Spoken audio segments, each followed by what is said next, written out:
নভেম্বরে আইসিসির মাস সেরা নারী ক্রিকেটারের মনোনয়ন পেয়েছেন বাংলাদেশের ওপেনিং ব্যাটার শারমিন আক্তার। তার সাথে আছেন দক্ষিণ আফ্রিকার অলরাউন্ডার নাদিন দি কার্ক ও ইংল্যান্ড ওপেনার ড্যানি ওয়েজহজ। গত নভেম্বরে ১৬ মাস পর আন্তর্জাতিক ক্রিকেটে ফিরে আয়ারল্যান্ডের বিপক্ষে ৩টি ওয়ানডে খেলেছেন। তবে আইসিসির নভেম্বর মাসের বিষয় বলেই প্রথম ২ ওয়ানডেতে কাউন্টে হবে।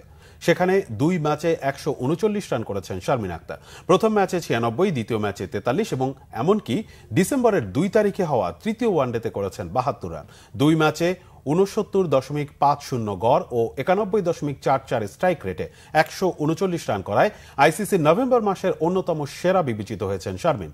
তার সাথে মনোনয়ন পাওয়া ইংল্যান্ডের ড্যানি ওয়েজহজ দক্ষিণ আফ্রিকার বিপক্ষে ৩টি টি-২০তে গড়ে ৭১ করে করেছেন ১৪২ রান। ওই সিরিজে দক্ষিণ আফ্রিকার অলরাউন্ডার ব্যাট হাতে ৮০ রানের পাশাপাশি বল হাতে ৪ উইকেট নিয়েছেন। পুরুষদের ক্রিকেটে মাস সেরার মনোনয়ন পেয়েছেন ভারতের জসপ্রীত বুমরাহ, পাকিস্তানের হারিস রউফ ও দক্ষিণ আফ্রিকার মার্কো ইয়ানসেন। সেরা নির্বাচনে আইসিসি নির্বাচিত প্যানেল গুরুত্বপূর্ণ দায়িত্ব পালন করলেও আগ্রহী দর্শকরা আইসিসি ওয়েবসাইটে গিয়ে ভোট দিতে পারবেন। বাংলাদেশি নারী ক্রিকেটারদের মধ্যে এখন পর্যন্ত একজনই বাঁহাতি স্পিনার নাহিদা আক্তার ২০২৩ সালের নভেম্বরে আইসিসি মাস সেরা হয়েছেন।